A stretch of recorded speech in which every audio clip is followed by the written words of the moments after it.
সমাজে খেটে খাওয়া রিক্সাওয়ালা, সবজিওয়ালা, মাছওয়ালা, আয়া, চাওয়ালার মতো লোকেদের জন্য গরিব পরিবারের সোনার চামচে মুখে নিয়ে জন্মাননি বলে আপনি হেরে গেছে এমনটা নিজেকে মনে করবেন না।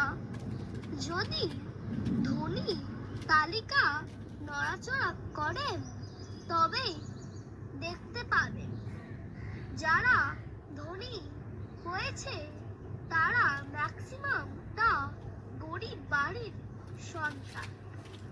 তারা আপনার আমার মতো মধ্যবিত্ত পরিবারের থেকে উঠে আসা একজন। আমাদের সমাজে ম্যাক্সিমাম মানুষ নিম্ন মধ্যবিত্ত ও মধ্যবিত্তের মধ্যে বিলং করে। বহু মানুষ আছে যারা রোদে পুড়ে বৃষ্টিতে ভিজে অতি কষ্টে দিনের শেষে হয়তো 500 থেকে 600 টাকা রোজগার করে।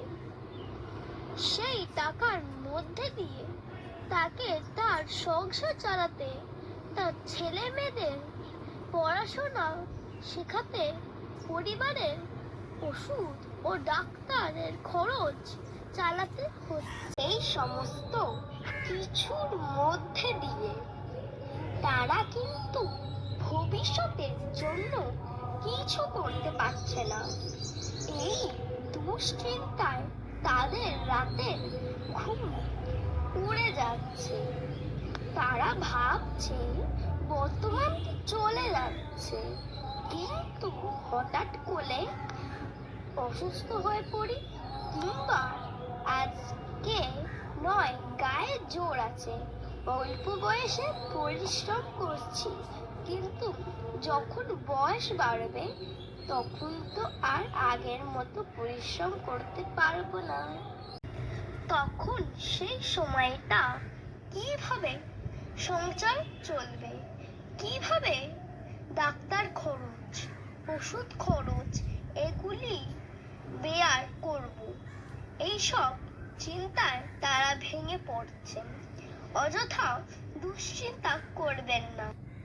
আপনাকে বর্তমানে বেঁচে থাকতে হবে, সংসার চালিয়ে বাচ্চাকে মানুষ করতে হবে এবং এর পাশাপাশি ভবিষ্যৎকে শিখেও করতে হবে। আপনারা পারবেন। শুধু অক্লান্ত পরিশ্রম করে টাকা রোজগার করলে হবে না, টাকাকে বাঁচাতে হবে ও টাকাকে বানাতে হবে। প্রতিদিন যদি আপনি আপনার খরচ থেকে মাত্র 35 টাকা বের করতে পারেন, মাসে 1000 টাকা হয়ে যায়। আর সেই টাকাকে স্মার্টলি ইনভেস্ট করতে হয়। টাকা আপনি আপনার কাছে আসবে না, তাকে বানাতে হবে।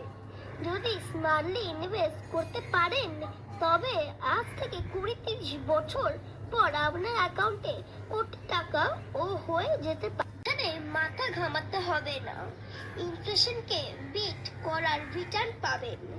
যদি আজকে থেকে প্রতিদিন 35 টাকা করে বের করতে না পারেন তাহলে কোনোদিনই পারবেন না। বিশদভাবে জানতে 9830681927 নম্বরে হোয়াটসঅ্যাপ করতে পারেন।